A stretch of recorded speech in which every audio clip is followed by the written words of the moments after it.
श्री अष्टलक्ष्मी स्तोत्रम् सुमनस वंदित सुंदरी माधवी चंद्र सहोदरी हेममये मुनिगण मंडित मोक्ष प्रदायिनी मंजुल भाषिणी वेदनुते पंकजवासिनी देव सुपूजित सद्गुण वर्षिणी शांतयुते जय जय हे मधुसूदन कामिनी आदि लक्ष्मी सदा पालय माम अहि कलिकल्मष नाशिनी कामिनी वैदिक रूपिणी वेदमये क्षीर समुद्भव मंगल रूपिणी मंत्र निवासिनी मंत्रनुते मंगलदायिनी अम्बुजवासिनी देवगणाश्रित पादयुते जय जय हे मधुसूदन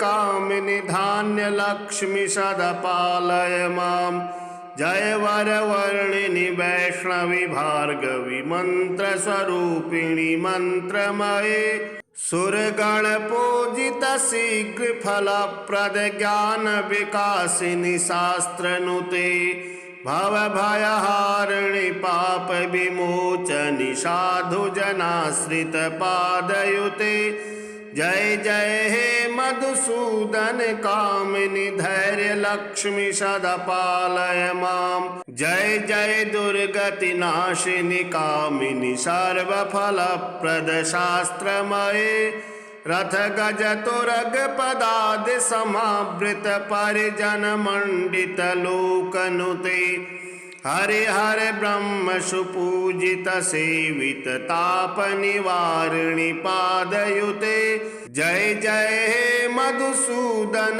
कामिनी गज लक्ष्मी रूपेण पालय माम अहि खगवाहिनी मोहिनी चक्रिणी राग विवर्धिनी ज्ञानमये गुण गणवारिधि लोकहितैषिणी सप्त स्वर भूषित गाननुते सकल सुरासुर देव मुनीश्वर मानव वंदित पादयुते जय जय हे मधुसूदन कामिनी संतान लक्ष्मी त्वम पालय माम जय कमलासनि सद्गतिदायिनी ज्ञान विकासिनी गानमये अनुदिनमर्चित कुंकुम धूसर भूषित वासित वाद्यनुते कनकधरा स्तुति वैभव वंदित शंकर देशिक मान्य पदे जय जय हे मधुसूदन कामिनी विजय लक्ष्मी सदा पालय माम प्रणत सुरेश्वरी भारती भार्गवी शोक विनाशिनी रत्नमये मणिमय भूषित कर्ण विभूषण शांति समावृत हास्य मुखी नवनिधि दायिनी कलिमलहारिणी कामित फलप्रद हस्तयुते जय जय हे मधुसूदन कामिनी विद्यालक्ष्मी सदा पालय माम धिमि धिमि धिम धिमि धिम धिमि धिम धिमि दुंदविनाद सुपूर्णमये घुम घुम घुम घुम घुम घुम घुम घुम शंख निनाद सुवाद्यनुते वेद पुराण इतिहास सुपूजित वैदिक मार्ग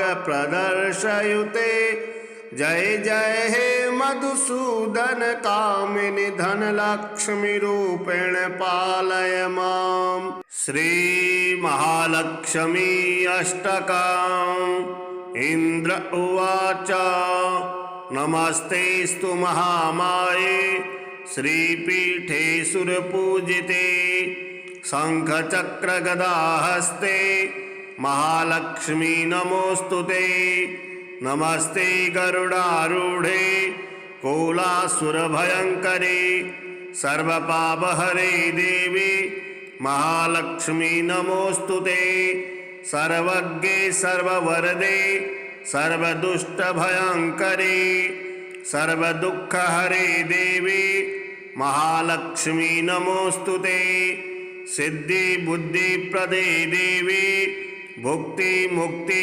प्रदायिनी मंत्रमूर्ते सदा देवी महालक्ष्मी नमोस्तुते। आद्यंतरहिते देवी आद्यशक्ति महेश्वरी योगजे योग संभूते महालक्ष्मी नमोस्तुते। स्थूल सूक्ष्म महारौद्रे महाशक्ति महोदरे महापापहरे देवी महालक्ष्मी नमोस्तुते। पद्मासनस्थिते देवी परब्रह्म स्वरूपिणी परमेशी जगन्मातर महालक्ष्मी नमोस्तुते। श्वेतांबरधरे देवी नानालंकार भूषिते जगत स्थिते जगन्मातर महालक्ष्मी नमोस्तुते। महालक्ष्म्यष्टकं स्तोत्रम् यः पठेत् भक्तिमान् नरः सर्वसिद्धिमवाप्नोति राज्यं प्राप्नोति सर्वदा। एककाले पठे नित्यं महापापविनाशनं द्विकालं यः पठे नित्यं धनधान्यसमन्वितः त्रिकालं यः पठे नित्यं महाशत्रुविनाशनं महालक्ष्मीर्भवे नित्यं प्रसन्ना वरदा शुभा। श्री महालक्ष्मी कवचम् अस्य श्री महालक्ष्मी कवच मंत्रस्य ब्रह्मा ऋषिः गायत्री छन्दः महालक्ष्मीर्देवता महालक्ष्मी प्रीत्यर्थं जपे विनियोगः। इंद्र उवाच समस्तकवचानां तु तेजस्वी कवचोत्तमम् आत्मरक्षणमारोग्यं सत्यं त्वं ब्रूहि गीष्पते। श्रीगुरुरुवाच महालक्ष्म्यास्तु कवचं प्रवक्ष्यामि समाशतः चतुर्दशसु लोकेषु रहस्यं ब्रह्मणोदितं। ब्रह्मोवाच शिरो मे विष्णुपत्नी च ललाटममृतोद्भवा चक्षुषी सुविशालाक्षी श्रवणी सागराम्बुजा घ्राणां पातु वरारोहा जिह्वां माम्नायरूपिणी मुखं पातु महालक्ष्मीः कंठं वैकुण्ठवासिनी स्कन्धो मे जानकी पातु भुजौ भार्गवनन्दिनी बाहुदौ द्रवणी पातु करौ हरिवरांगना वक्षः पातु च श्रीर्देवी हृदयं हरिसुन्दरी कुक्षिं च वैष्णवी पातु नाभिं भुवनमातृका कटिं च पातु वाराही शक्तिनी देवदेवता उरु नारायणी पातु जाननी चन्द्रसूदरी इंदिरा पातु जंघे मे पादौ भक्त नमस्कृता नखां तेजस्विनी पातु सर्वांगं करुणामयी ब्रह्मणा लोकरक्षार्थं निर्मितं कवचं श्रियः ये पठन्ति महात्मानस्तेन च धन्या जगत्त्रये कवचेनावृताङ्गनानां जनानां जयदा सदा मातेव सर्वसुखदा भव त्वमेवमरीश्वरी भूयः सिद्धमवाप्नोति पूर्वोक्तं ब्रह्मणा स्वयं लक्ष्मीर्हरिप्रिया पद्मा एतन्नामत्रयं स्मरन् नामत्रयमिदं जपत्वा स्वयाति परमां श्रियां यः पठेत् स च धर्मात्मा सर्वान् कामान्मवाप्नुयात्। सुमनस वंदित सुंदरी माधवी चंद्र सहोदरी हेममये मुनिगण मंडित मोक्ष प्रदायिनी मंजुल भाषिणी वेदनुते पंकजवासिनी देव सुपूजित सद्गुण वर्षिणी शांतयुते जय जय हे मधुसूदन कामिनि आदिलक्ष्मी सदा पालय माम् अहि कलिकल्मषनाशिनि कामिनि वैदिक रूपिणि वेदमये क्षीरसमुद्भव मंगल रूपिणि मंत्र निवासिनि मंत्रनुते मंगलदायिनि अम्बुजवासिनि देवगणाश्रित पादयुते जय जय हे मधुसूदन कामिनि धान्य लक्ष्मी सदा पालय माम् जय वरवर्णिनि वैष्णवी भार्गवी मंत्र स्वरूपिणि मंत्रमये सुरगण पूजित शीघ्र फलप्रद ज्ञान विकासिनि शास्त्रनुते भव भयहारिणि पाप विमोचनि साधु जनाश्रित पादयुते जय जय हे मधुसूदन कामिनि धैर्य लक्ष्मी सदा पालय माम् जय जय दुर्गति नाशिनि कामिनि सर्वफलप्रद शास्त्रमये रथ गज तुरग पदादि समावृत परिजन मंडित लोकनुते हरिहर ब्रह्म सुपूजित सेवित ताप निवारिणि पादयुते जय जय हे मधुसूदन कामिनि गजलक्ष्मी रूपेण पालय माम् अहि खगवाहिनि मोहिनि चक्रिणि राग विवर्धिनि ज्ञानमये गुण गणवारिधि लोकहितैषिणि सप्त स्वर भूषित गाननुते सकल सुरासुर देव मुनीश्वर मानव वंदित पादयुते जय जय हे मधुसूदन कामिनि संतान लक्ष्मी त्वं पालय माम् जय कमलासनि सद्गतिदायिनि ज्ञान विकासिनि गानमये अनुदिनमर्चित कुंकुम धूसर भूषित वासित वाद्यनुते कनकधरा स्तुति वैभव वंदित शंकर देशिक मान्य पदे जय जय हे मधुसूदन कामिनि विजय लक्ष्मी सदा पालय माम्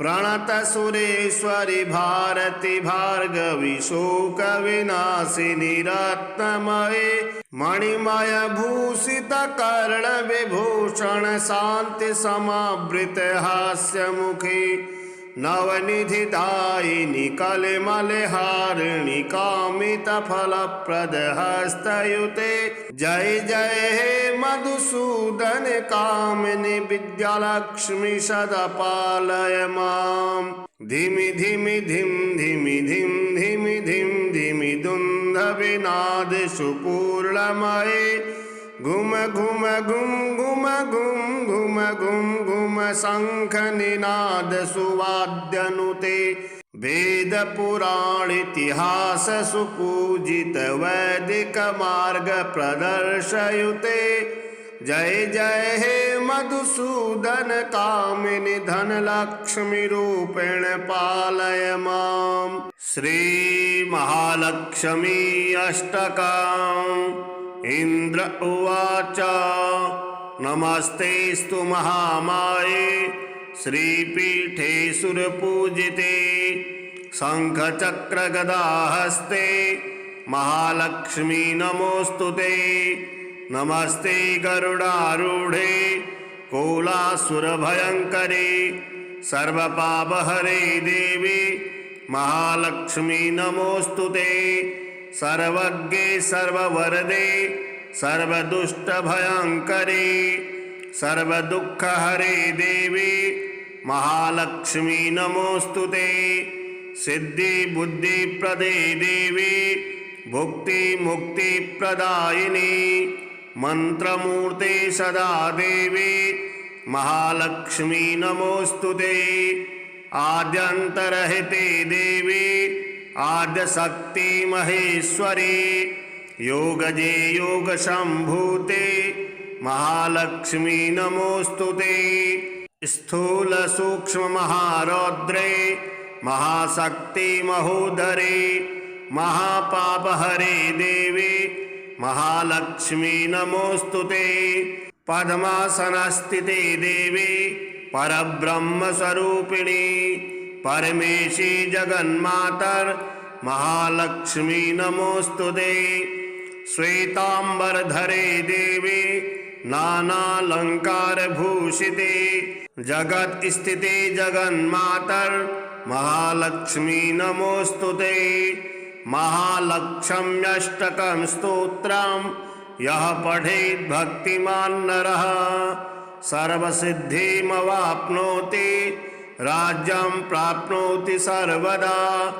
एककाले पठे नित्यं महापापविनाशनं द्विकालं यः पठे नित्यं धनधान्यसमन्वितः त्रिकालं यः पठे नित्यं महाशत्रुविनाशनं महालक्ष्मीर्भवे नित्यं प्रसन्ना वरदा शुभा। श्री महालक्ष्मी कवचम् अस्य श्री महालक्ष्मी कवच मंत्रस्य ब्रह्मा ऋषिः गायत्री छन्दः महालक्ष्मीर्देवता महालक्ष्मी प्रीत्यर्थं जपे विनियोगः। इंद्र उवाच समस्तकवचानां तु तेजस्वी कवचोत्तमम् आत्मरक्षणमारोग्यं सत्यं त्वं ब्रूहि गीष्पते। श्रीगुरुरुवाच महालक्ष्म्यास्तु कवचं प्रवक्ष्यामि समाशतः चतुर्दशसु लोकेषु रहस्यं ब्रह्मणोदितं।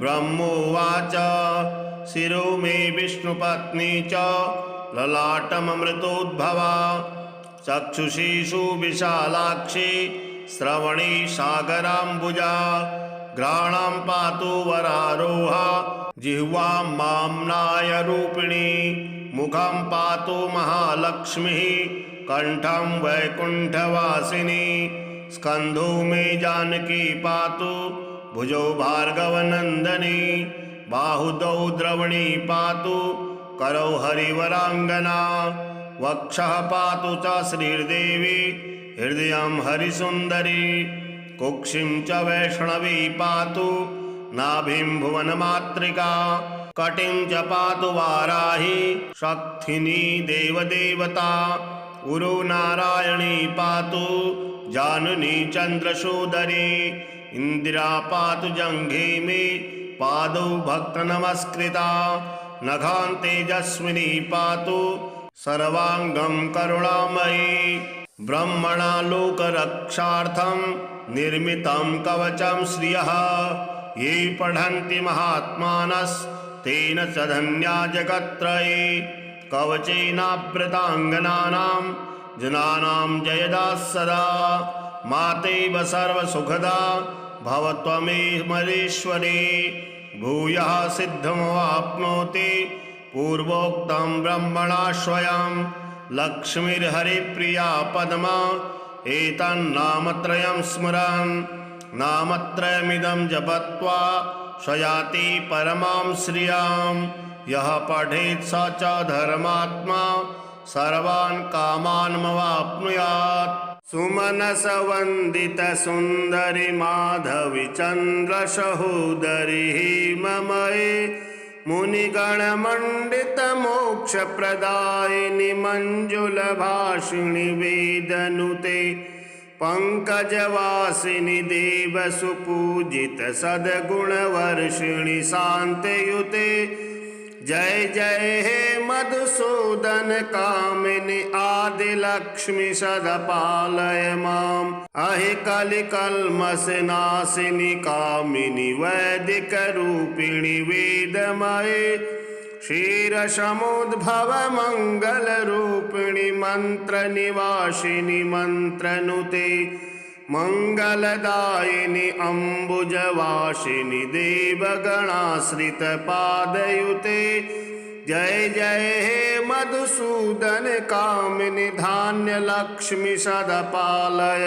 माम जय वरवर्णिनि वैष्णवी भार्गवी मंत्र स्वरूपिणी मंत्रमये सुरगण पूजित शीघ्र फलप्रद ज्ञान विकासिनी शास्त्रनुते भव भयहारिणि पाप विमोचनि साधु जनाश्रित पादयुते जय जय हे मधुसूदन कामिनी धैर्य लक्ष्मी सदा पालय माम जय जय दुर्गति नाशिनी कामिनी सर्वफलप्रद शास्त्रमये रथ गज तुरग पदादि समावृत परिजन मंडित लोकनुते हरिहर ब्रह्म सुपूजित सेवित ताप निवारिणि पादयुते जय जय हे मधुसूदन कामिनी गज लक्ष्मी रूपेण पालय माम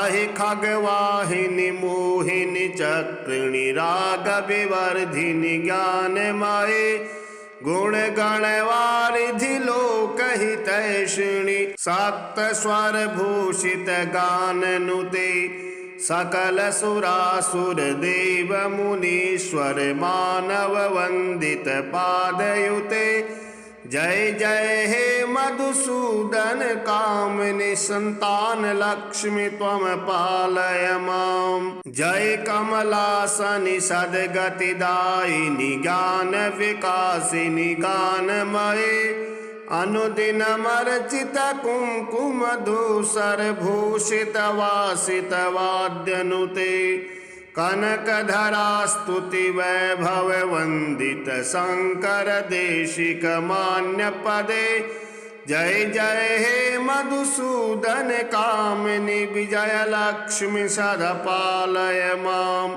प्रणत सुरेश्वरी भारती भार्गवी शोक विनाशिनी रत्नमये मणिमय भूषित कर्ण विभूषण शांति समावृत हास्य मुखी नवनिधि दायिनी कलिमलहारिणी कामित फलप्रद हस्तयुते जय जय हे मधुसूदन कामिनी विद्यालक्ष्मी सदा पालय माम धिमि धिमि धिम धिमि धिम धिमि धिम धिमि दुंदभिनाद सुपूर्णमये घुम घुम घुम घुम घुम घुम घुम घुम शंख निनाद सुवाद्यनुते वेद पुराण इतिहास सुपूजित वैदिक मार्ग प्रदर्शयुते जय जय हे मधुसूदन कामिनी धन लक्ष्मी रूपेण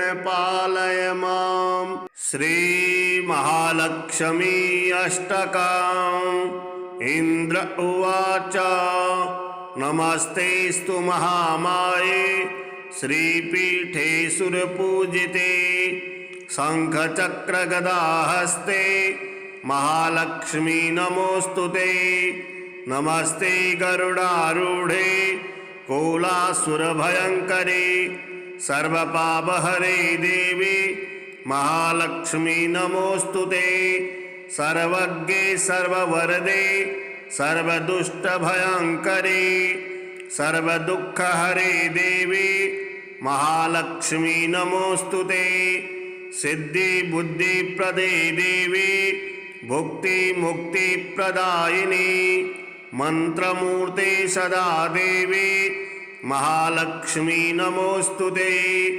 आद्यंतरहिते देवी आद्य शक्ति महेश्वरी योगजे योग संभूते महालक्ष्मी नमोस्तुते स्थूल सूक्ष्म महारौद्रे महाशक्ति महोदरे महापापहरे देवी महालक्ष्मी नमोस्तुते पद्मासनस्थिते देवी परब्रह्म स्वरूपिणी परमेशी जगन्मातर महालक्ष्मी नमोस्तुते श्वेतांबरधरे देवी नानालंकार भूषिते जगत स्थिते जगन्मातर महालक्ष्मी नमोस्तुते महालक्ष्म्यष्टकं स्तोत्रम् यः पठेत् भक्तिमान् नरः सर्वसिद्धिमवाप्नोति राज्यं प्राप्नोति सर्वदा।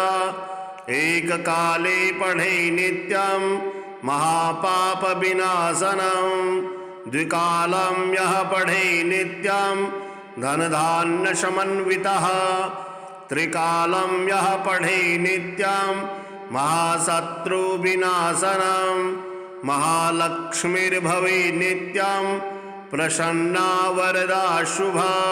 श्री महालक्ष्मी कवचम्। अस्य श्री महालक्ष्मी कवच मंत्रस्य ब्रह्मा ऋषिः गायत्री छन्दः महालक्ष्मीर्देवता महालक्ष्मी प्रीत्यर्थं जपे विनियोगः। इंद्र उवाच समस्तकवचानां तु तेजस्वी कवचोत्तमम् आत्मरक्षणमारोग्यं सत्यं त्वं ब्रूहि गीष्पते। श्रीगुरुरुवाच महालक्ष्म्यास्तु कवचं प्रवक्ष्यामि समाशतः चतुर्दशसु लोकेषु रहस्यं ब्रह्मणोदितं।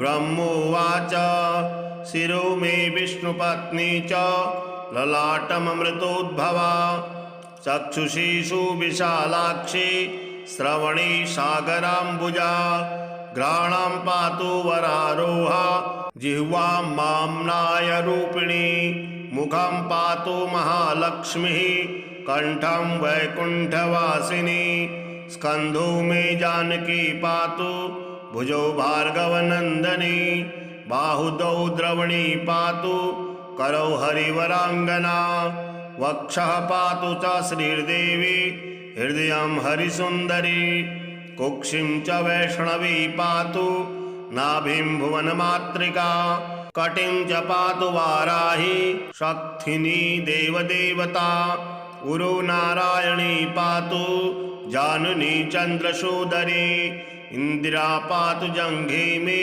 पादौ भक्तनमस्कृता नखान् तेजस्विनी पातु सर्वांगं करुणामयी ब्रह्मणा लोकरक्षार्थं निर्मितं कवचं श्रियः ये पठन्ति महात्मानस्तेन च धन्या जगत्त्रये कवचेनावृताङ्गनानां जनानां जयदा सदा मातेव सर्वसुखदा भव त्वमेमरेश्वरी भूयः सिद्धमवाप्नोति पूर्वोक्तं ब्रह्मणा स्वयं लक्ष्मीर्हरिप्रिया पद्मा एतन्नामत्रयं स्मरन् नामत्रयमिदं जपत्वा स्वयाति परमां श्रियां यः पठेत् स च धर्मात्मा सर्वान् कामान्मवाप्नुयात्।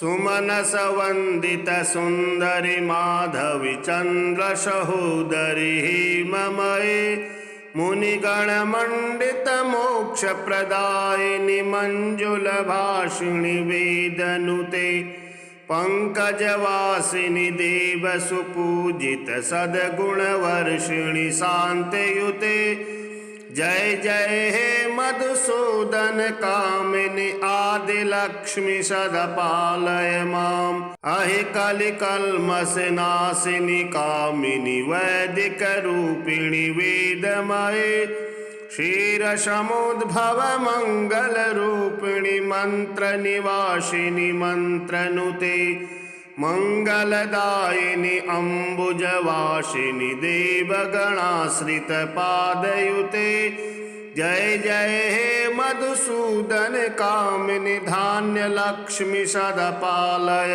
माम जय वरवर्णिनी वैष्णवी भार्गवी मंत्र स्वरूपिणी मंत्रमये सुरगण पूजित शीघ्र फलप्रद ज्ञान विकासिनी शास्त्रनुते भव भयहारिणी पाप विमोचनी साधु जनाश्रित पादयुते जय जय हे मधुसूदन कामिनी धैर्य लक्ष्मी सदा पालय माम जय जय दुर्गति नाशिनी कामिनी सर्वफलप्रद शास्त्रमये रथ गज तुरग पदादि समावृत परिजन मंडित लोकनुते हरिहर ब्रह्म सुपूजित सेवित ताप निवारिणि पादयुते जय जय हे मधुसूदन कामिनि गजलक्ष्मी रूपेण पालय माम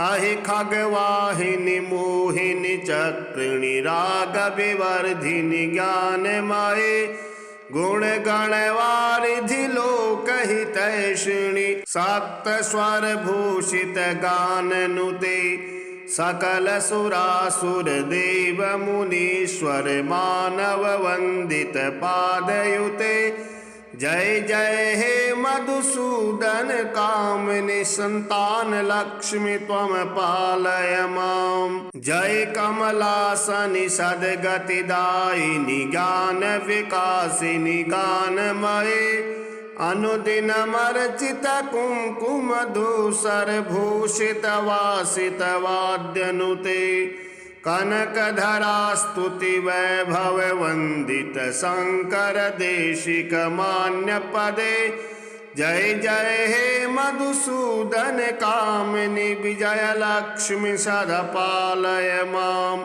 प्रणत सुरेश्वरी भारती भार्गवी शोक विनाशिनी रत्नमये मणिमय भूषित कर्ण विभूषण शांति समावृत हास्य मुखी नवनिधि दायिनी कलिमलहारिणी कामित फलप्रद हस्तयुते जय जय हे मधुसूदन कामिनि विद्यालक्ष्मी सदा पालय माम धिमि धिमि धिम धिमि धिम धिमि धिम धिमि दुंदभिनाद सुपूर्णमये घुम घुम घुम घुम घुम घुम घुम घुम शंख निनाद सुवाद्यनुते वेद पुराण इतिहास सुपूजित वैदिक मार्ग प्रदर्शयुते जय जय हे मधुसूदन कामिनि धन लक्ष्मी रूपेण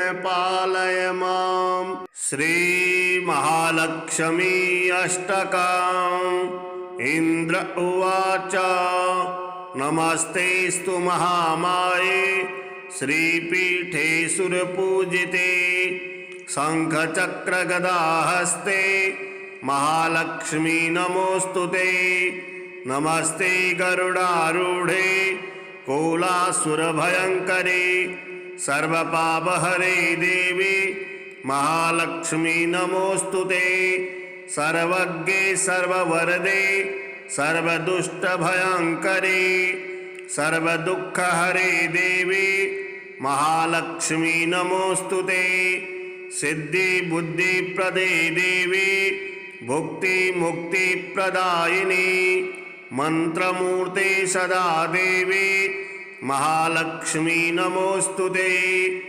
आद्यंतरहिते देवी आद्य शक्ति महेश्वरी योगजे योग संभूते महालक्ष्मी नमोस्तुते स्थूल सूक्ष्म महारौद्रे महाशक्ति महोदरे महापापहरे देवी महालक्ष्मी नमोस्तुते पद्मासनस्थिते देवी परब्रह्म स्वरूपिणी परमेशी जगन्मातर महालक्ष्मी नमोस्तुते श्वेतांबरधरे देवी नानालंकार भूषिते जगत स्थिते जगन्मातर महालक्ष्मी नमोस्तुते महालक्ष्म्यष्टकं स्तोत्रम् यः पठेत् भक्तिमान् नरः सर्वसिद्धिमवाप्नोति राज्यं प्राप्नोति सर्वदा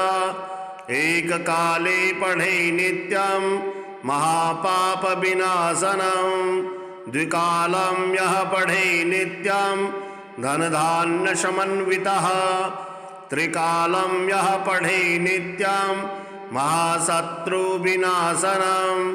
महालक्ष्मीर्भवे नित्यं प्रसन्ना वरदा शुभा श्री महालक्ष्मी कवचम् अस्य श्री महालक्ष्मी कवच मंत्रस्य ब्रह्मा ऋषिः गायत्री छन्दः महालक्ष्मीर्देवता महालक्ष्मी प्रीत्यर्थं जपे विनियोगः। इंद्र उवाच समस्तकवचानां तु तेजस्वी कवचोत्तमम् आत्मरक्षणमारोग्यं सत्यं त्वं ब्रूहि गीष्पते। श्रीगुरुरुवाच महालक्ष्म्यास्तु कवचं प्रवक्ष्यामि समाशतः। चतुर्दशसु लोकेषु रहस्यं ब्रह्मणोदितं। ब्रह्मोवाच शिरो मे विष्णुपत्नी च ललाटममृतोद्भवा। चक्षुषी सुविशालाक्षी श्रवणी सागराम्बुजा। घ्राणं पातु वरारोहा जिह्वां माम्नायरूपिणी। मुखं पातु महालक्ष्मीः कंठं वैकुण्ठवासिनी। स्कन्धो मे जानकी पातु भुजौ भार्गवनन्दिनी। बाहुदौ द्रवणी पातु करौ हरिवराङ्गना। वक्षः पातु च श्रीर्देवी हृदयं हरिसुन्दरी। कुक्षिं च वैष्णवी पातु नाभिं भुवनमातृका। कटिं च पातु वाराही शक्तिनी देवदेवता। उरु नारायणी पातु जानुनी चन्द्रसूदरी। इन्दिरा पातु जङ्घे मे पादौ भक्तनमस्कृता। नखां तेजस्विनी पातु सर्वाङ्गं करुणामयी। ब्रह्मणा लोकरक्षार्थं निर्मितं कवचं श्रियः। ये पठन्ति महात्मानस्तेन च धन्या जगत्त्रये। कवचेनावृताङ्गनानां जनानां जयदा सदा। मातेव सर्वसुखदा भव त्वमेमरीश्वरी। भूयः सिद्धिमवाप्नोति पूर्वोक्तं ब्रह्मणा स्वयं। लक्ष्मीर्हरिप्रिया पद्मा एतन्नामत्रयं स्मरन्। नामत्रयमिदं जपत्वा स्वयाति परमां श्रियां। यः पठेत् स च धर्मात्मा सर्वान् कामान्मवाप्नुयात्। सुमनस वंदित सुंदरी माधवी चंद्र सहोदरी ममये। मुनिगण मंडित मोक्ष प्रदायिनी मंजुल भाषिणी वेदनुते। पंकजवासिनी देव सुपूजित सद्गुण वर्षिणी शांतयुते। जय जय हे मधुसूदन कामिनी आदिलक्ष्मी सदा पालय माम्। अहि कलिकल्मषनाशिनी कामिनी वैदिक रूपिणी वेदमये। क्षीरसमुद्भव मंगल रूपिणी मंत्र निवासिनी मंत्रनुते। मंगलदायिनी अम्बुजवासिनी देवगणाश्रित पादयुते। जय जय हे मधुसूदन कामिनी धान्य लक्ष्मी सदा पालय माम्। जय वरवर्णिनी वैष्णवी भार्गवी मंत्र स्वरूपिणी मंत्रमये। सुरगण पूजित शीघ्र फलप्रद ज्ञान विकासिनी शास्त्रनुते।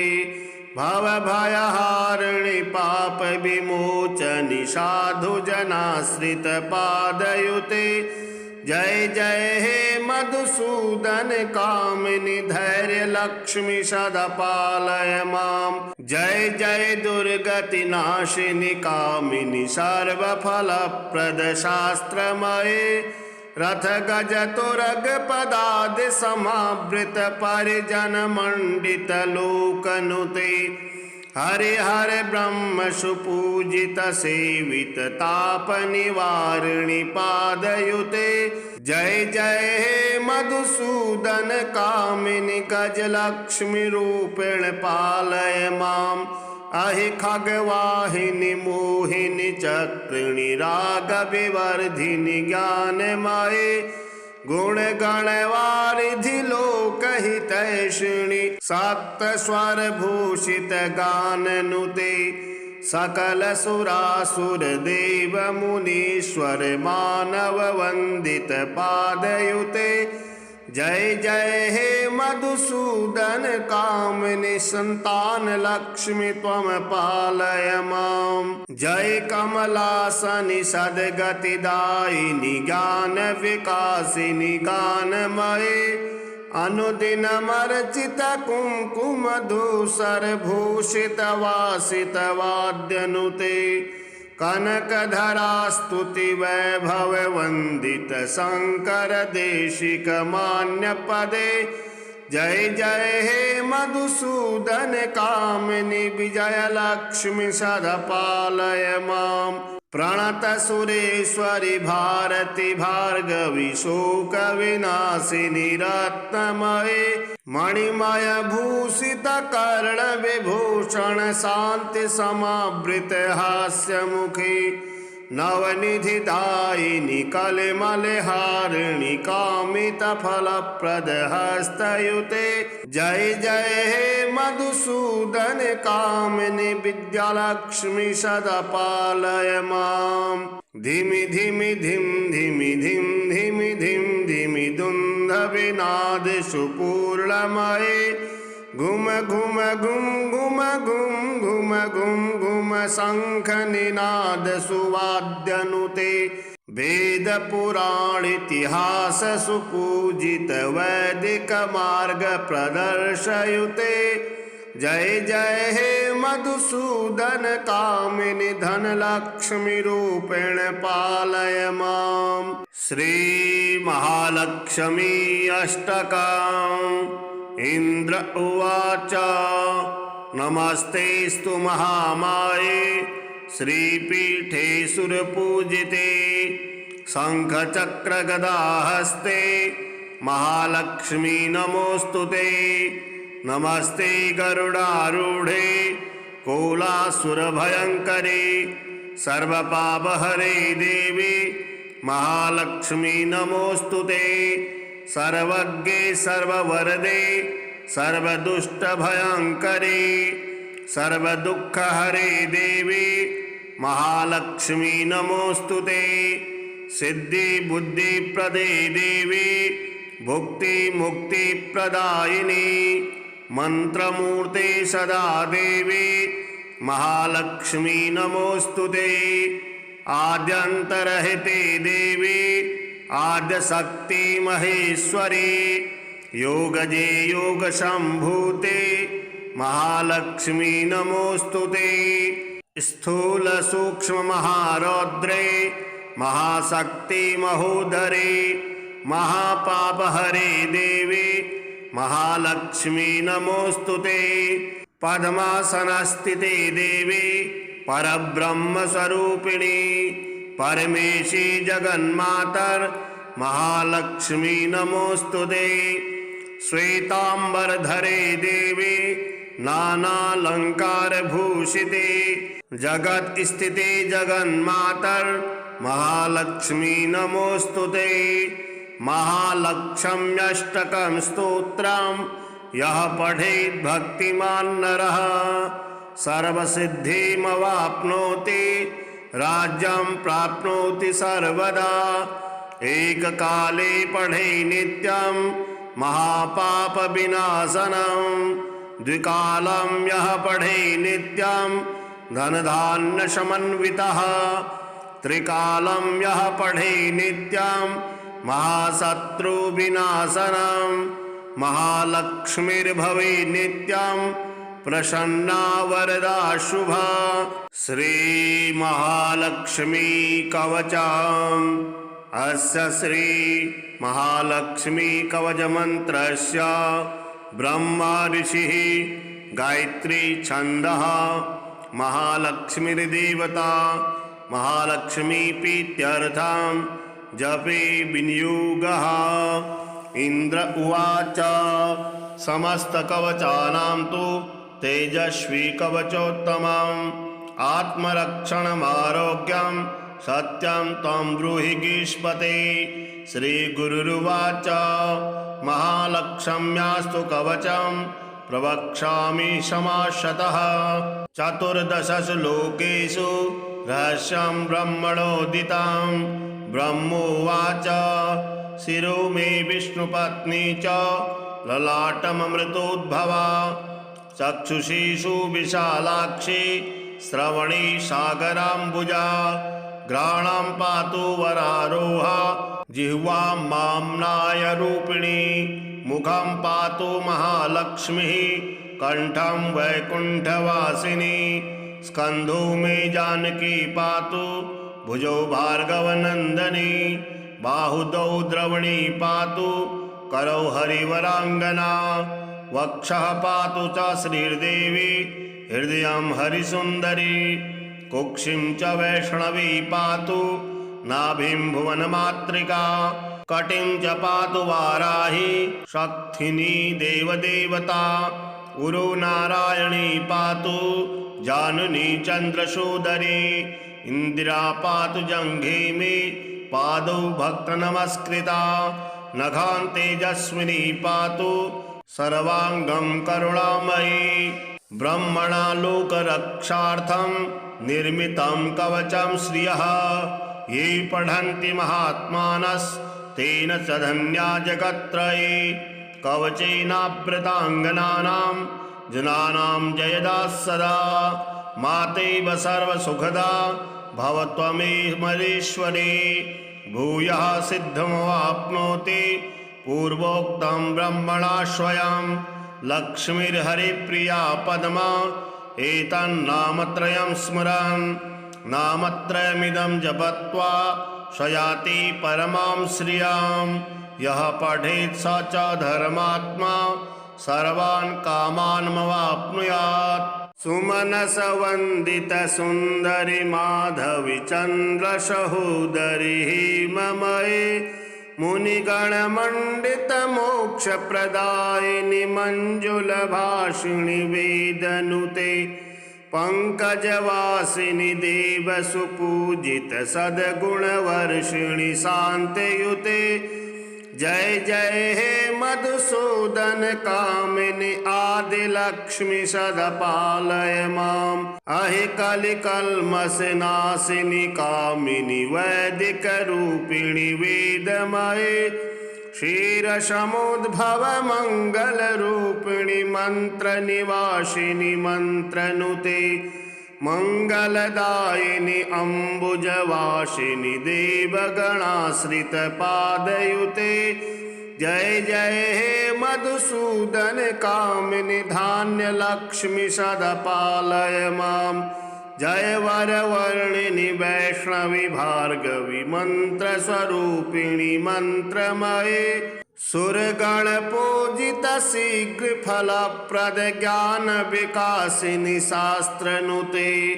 भवभयहारिणि पापविमोचनि साधुजनाश्रितपादयुते।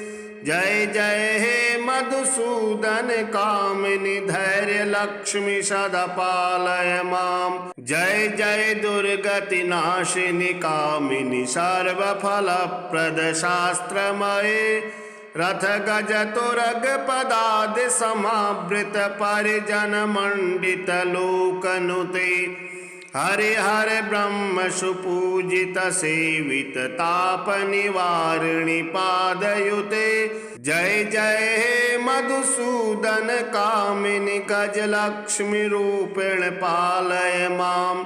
अहि खगवाहिनि मोहिनि चक्रिणि राग विवर्धिनि ज्ञानमये। गुणगणवारिधि लोकहितैषिणि सप्तस्वर भूषित गाननुते। सकल सुरासुर देव मुनीश्वर मानव वंदित पादयुते। जय जय हे मधुसूदन कामिनि संतान लक्ष्मि त्वं पालय माम्। जय कमलासनि सद्गतिदायिनि ज्ञान विकासिनि गानमये।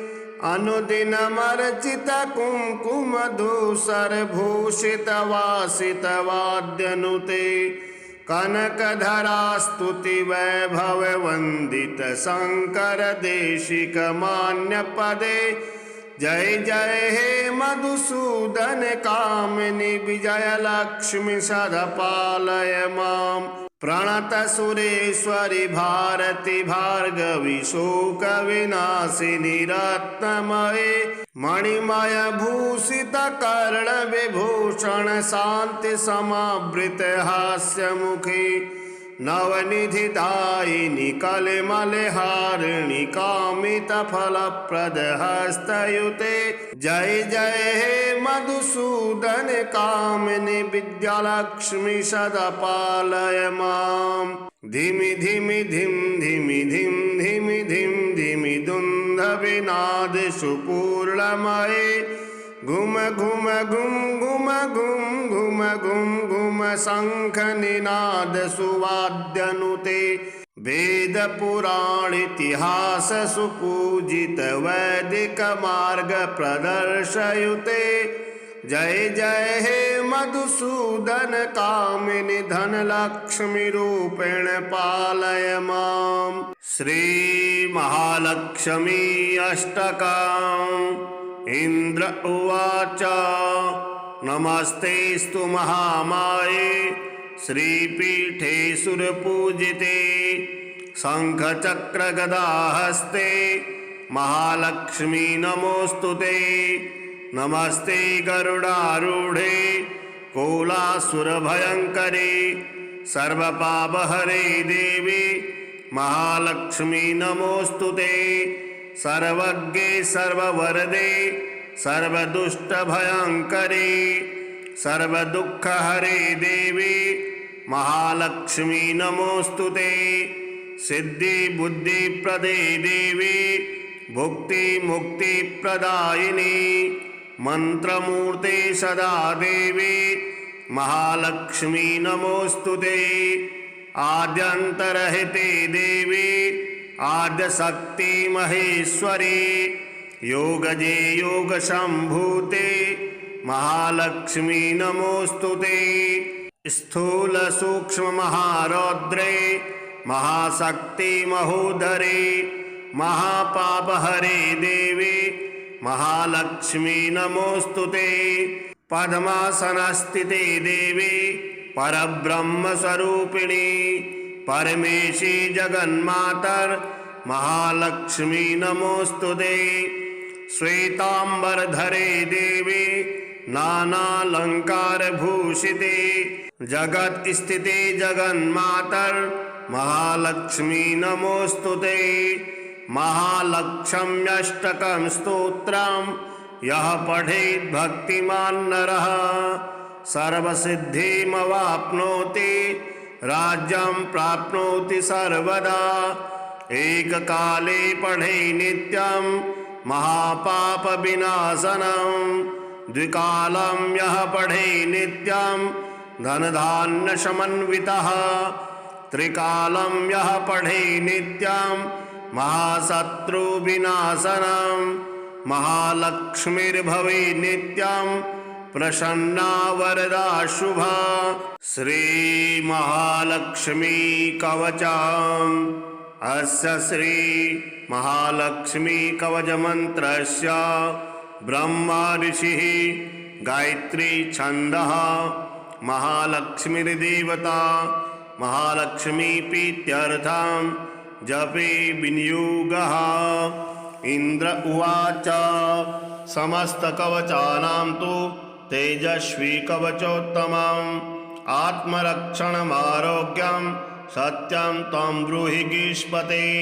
श्रीगुरुरुवाच महालक्ष्म्यास्तु कवचं प्रवक्ष्यामि समाशतः। चतुर्दशसु लोकेषु रहस्यं ब्रह्मणोदितं।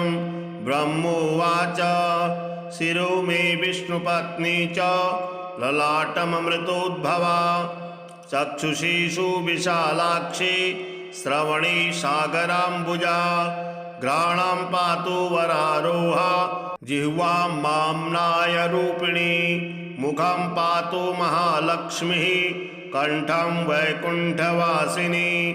स्कन्धो मे जानकी पातु भुजौ भार्गवनन्दिनी बाहुदौ द्रवणी पातु करौ हरिवराङ्गना वक्षः पातु च श्रीर्देवी हृदयं हरिसुन्दरी कुक्षिं च वैष्णवी पातु नाभिं भुवनमातृका कटिं च पातु वाराही शक्तिनी देवदेवता उरु नारायणी पातु जाननी चन्द्रसूदरी इन्दिरा पातु जङ्घे मे पादौ भक्तनमस्कृता नखान् तेजस्विनी पातु सर्वाङ्गं करुणामयी ब्रह्मणा लोकरक्षार्थं निर्मितं कवचं श्रियः ये पठन्ति महात्मानस्तेन च धन्या जगत्त्रये कवचेनावृताङ्गनानां जनानां जयदा सदा